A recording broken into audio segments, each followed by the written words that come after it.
Dear Bachelor Nation, let's have a chat, shall we?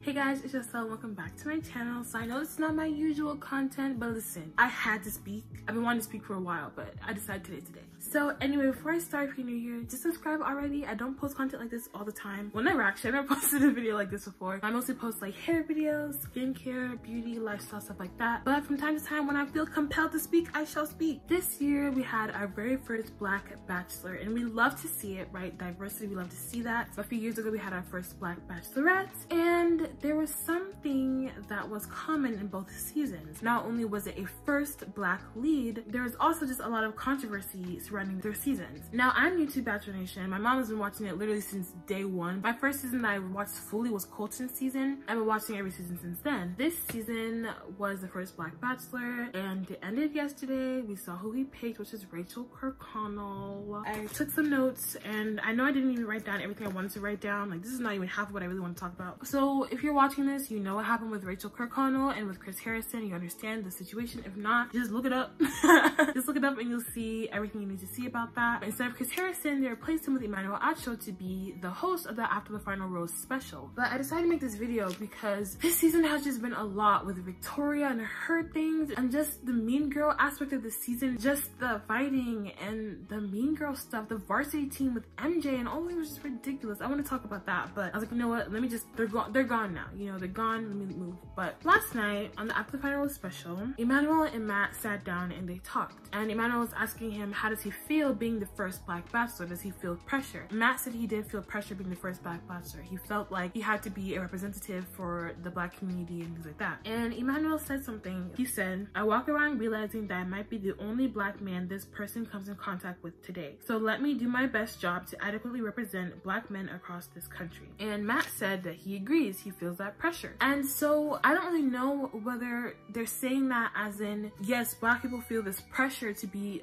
perfect all the time, so white people won't have this assumption about them, or if he's saying that we as Black people should do that we as Black people should act a certain way, to act a certain way in public so white people are not scared and stuff like that. I've watched it many times and I don't know which way they're trying to take that, but if they're taking it in the way saying that we as Black people should act a certain way so white people are not afraid of us, I have a problem with that. And the reason why I do have a problem with that is because that is called respectability politics. Again, that is called respectability politics. Dictionary.com defines respectability politics as follows. It is a set of beliefs holding that conforming to prescribed mainstream standards of appearance and behavior will protect a person who is part of a marginalized group, especially a Black person, from prejudice and systemic injustices. And let me tell you, respectability politics does not work. And then on top of that, a lot of people were saying that Matt should have stayed with Rachel and taught her and educated her and told her she was doing wrong and all these things, and that's just wrong too. One, it is not Black people's responsibility to make white people comfortable with our Blackness. Two, it is not Matt's job to educate Rachel on her ignorance. And in general, it is not Black people's job to educate white people and non-Black people about their ignorance. It is not our job. When we were born Black, we didn't sign up to deal with racism. We didn't sign up to be teachers and to teach the whole entire world about why being mean to us is not good, why they should be nice. We didn't sign up for that. And if that's what you want to do, go ahead, but it's not our job. It's not our responsibility. And so I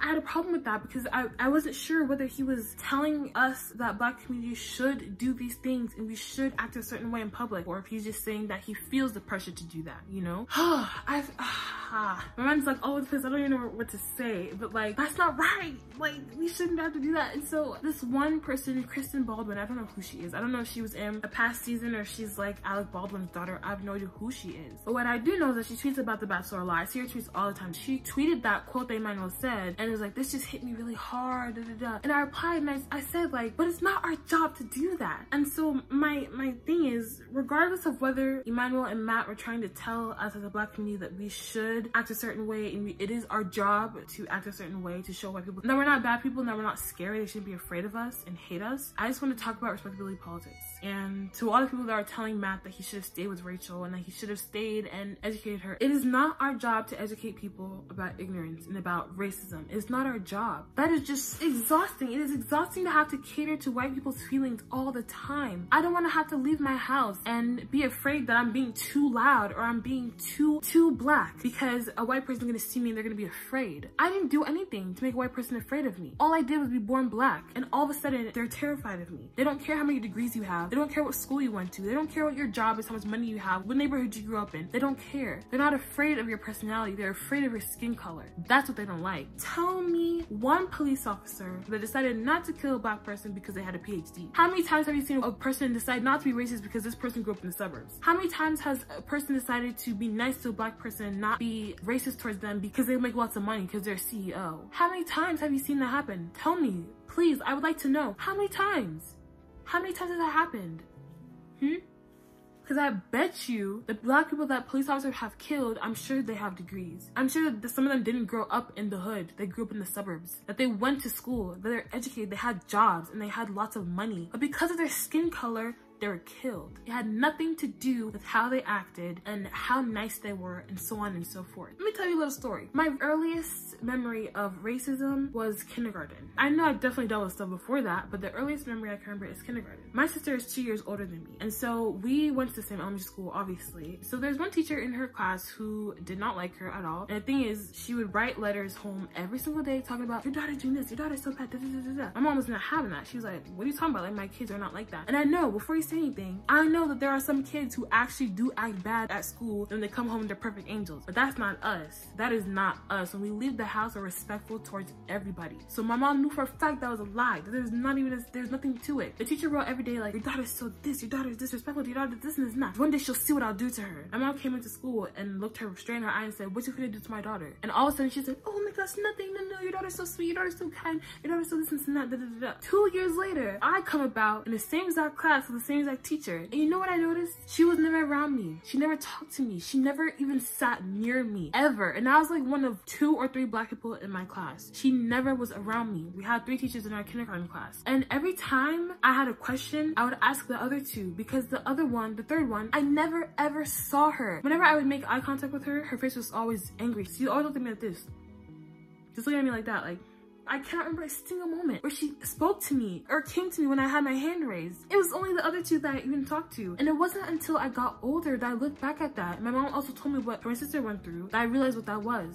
She was racist. I didn't do anything. I was respectful to all my teachers. I loved them. I would give them hugs and I would say good morning to all my teachers and all my classmates. I never got in trouble. I always did my homework and everything. What could me, a 5-year-old, do to this 82-year-old woman? You know what I did to her? I was born black. That's what I did to her. I was born black. Even though I didn't ask to be born black. And I love being black. Don't get me wrong. I love being black. I love being gay. But all I did to her was be born black. And she had a problem with that. And I looked back, I was like, yeah, like I never ever saw her. She never spoke to me. When I also look back even further, she never spoke to the other black kid. She never spoke to him ever. And so this is what I'm saying. Respectability politics does not work. Being a good person, it doesn't matter to them. Because me in kindergarten, I was a good student. Always respected everyone. Always said good morning to my teachers and gave them hugs. I didn't do anything to her or any teacher or any other student there. So that's why I had a big problem with his statement. Because yes, I understand that we as black people, we might feel as if we have to act a certain way to protect us from racism. But I'm telling you, racist people do not care. Racist people do not care about how we act. They don't care that I went to a majority white preschool,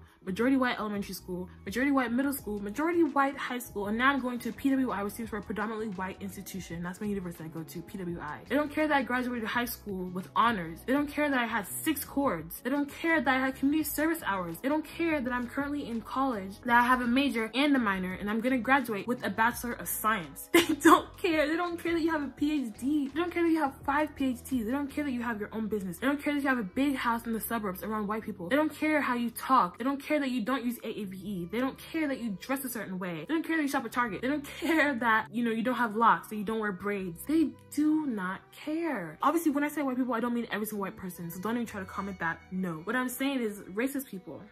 That's why you have racist people that are like, oh, I can be racist. I have black friends. I can be racist. I'm married to Tamara Mowry. You can be nice and sweet and cool and act a certain way when white people are around to represent black people, but you don't represent black people. They're going to like you because you are not threatening to them, because they're not afraid of you, because you don't act the way that they think all black people act. So they're gonna like you and they're gonna befriend you. But then when they see another black person across the street, they're gonna be terrified. They're gonna call the police because they don't act like you. You who's all nice and sweet and not ghetto and not black and da-da-da. You're the whitest black person I've ever seen. You talk like a white girl. They're gonna like you. Trust me. You can tap dance all you want. They will like you. I didn't cause racism. I didn't start it. And I understand neither did you, but your ancestors did. Racism didn't start because white people went to Africa and saw Africans acting a fool and they're like, oh my gosh, these Africans, they're acting bad, they're screaming, they're fighting, we have to colonize them. No, that's not how slavery started. Look at how many resources Africa has. The gold in Africa was in abundance and was thriving. Slavery started because white people were intimidated by us and saw how advanced our technology was at that time. Do your research, guys. They're not teaching you these things in school. My minor is Africa and African diaspora studies, aka Black studies. I know I'm talking about. Also, I'm black, so I know what I'm talking about. Lastly, I just want to say to the Bachelor producers and Chris Harrison, if you guys truly care about diversity in the Bachelor Nation, hiring more people of color to be producers and to work on set, hiring more people to be a part of the cast, you have to do better. This cannot happen. When Michelle does her season, you cannot have a man be a low-key racist on that season the way you did with Rachel. You can't do that. Yes, the issue is that she went to the party. I don't care how long ago it is. She went to the party. Those parties are still going on. But you know what the bigger issue is? The bigger issue is that it took her this long to realize it was wrong. It took for her to be in a relationship with a black man on national television before she realized that that party was wrong. If she truly is not the person she was when she took those photos, then she would have been known that it was wrong in the first place. If you in the past have done something, have tweeted something, taken a picture somewhere, and you get to a place where you realize that was wrong, delete it. Delete the tweet, delete the picture, and just apologize to yourself for thinking that way and know that you've grown. Why is it still there? And if she said she didn't think about it, and that's the problem, she didn't think about it. She didn't realize it until she was with him. And I'm really happy that Matt told her straight up, like, if you couldn't realize how bad that was, you cannot be with him because you won't understand his experience as a black man. And that is true. If you are dating a black person right now and you're not black, you need to make sure you understand what their life is like as a black person. And you know what's really funny too, is there's a clip in the previews where Rachel is saying, I acknowledge color. You acknowledge color, yet you didn't understand why going to a plantation party was wrong and why it's not just about dressing up like it's the 1700s. You're literally acting like you're on a plantation. All you need left are some black people to stand there. I feel like this video is all over the place, but I just want to say to Emmanuel, I do think he did a wonderful job as host, way better than Chris Harrison, and I'm glad that they hired a black person to talk about these themes and not Rachel Lindsay because she's already dealt with a bunch of stuff with this franchise. Yeah, Bachelor Nation, do better. Chris Harrison, do better. Really educate yourself. Educate yourself. Learn how to actually be anti-racist, not just I'm not a racist, be anti-racist. And the next time you have a person of color as your lead, let's not have racists on the season. Let's not do that. Let's not have people that went to antebellum parties. Let's not do that. Look how Rachel has suffered. Look at how Matt has suffered being in this franchise. Because not only did Matt fall in love with someone who was ignorant this entire time and didn't understand how that party was wrong until he brought it up. One of his best friends, Hannah Brown, also had a photo up of her at a Southern Belle party as well. And she didn't realize that was wrong until Rachel Kirkconnell got in trouble for it, until she also decided to delete her photo too. So you see how much trauma he's going through, and on top of that, you made him have a conversation with his father on national television. Y'all did that just for views. That is a conversation that should not have been on TV. He should have done that privately. And there's just so many things that you guys are just not thinking about because you don't have enough people of color and black people on your team. I just know you don't. With Rachel, when Emmanuel asked her what she's doing to learn and educate, she said, well, I can list books, I can list this, blah, blah, blah. I'm like, list it. Tell us what you've been doing. Tell us what book you've read. What movie have you watched? Tell us, because you know the fact that you didn't tell us shows you're not really doing anything. If you don't want to be ignorant anymore and you want to learn, you can easily do that by just doing your own research. Stop making black people relive their trauma just because you are ignorant. Just educate yourself. I think I talked about everything I want to talk about. I think I got everything off my chest. Also, if you have any questions, you can Google it. You can Google it or you can post it down below, and if someone else wants to answer your question, they can totally answer your question. If I want to answer, I'll answer it too, but don't expect me to answer. That's what I'm saying. Like, you can ask black people questions about racism and stuff like that, but it's not our job to teach you. I think that's all I have to say. I'm out of breath. I have to start editing this video, so I'm posting it tomorrow, Wednesday. So yeah, if you enjoyed this video, please give me a thumbs up and subscribe to my channel if you haven't already, and I'll see you in the next one. Bye.